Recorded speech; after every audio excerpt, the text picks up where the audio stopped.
FN 17 tahun ditemani teman perempuannya FA mendatangi Polrestabes Palembang untuk melaporkan penganiayaan yang diduga dialami FN. Pada polisi, pelapor yang berstatus sebagai mahasiswa ini mengaku mengalami luka lebam dan lecet di leher akibat dikeroyok 17 siswa di salah satu madrasah di Palembang.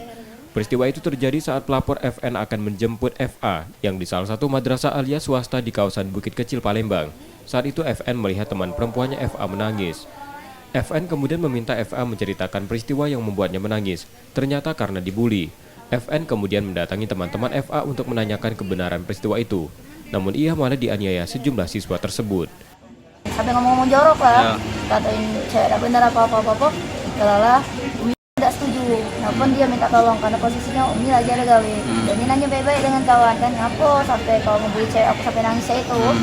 Dan ujung-ujungnya ada kawan aku ngomong pas ditanya dia ngomong tunggu bentar, bilang saya tahu nggak tahu pas dia belok badan ngobrol dengan aku mereka langsung nyerang dari belakang. Berapa? 7 yang nyerang Nian 3. Cewek cowok apa?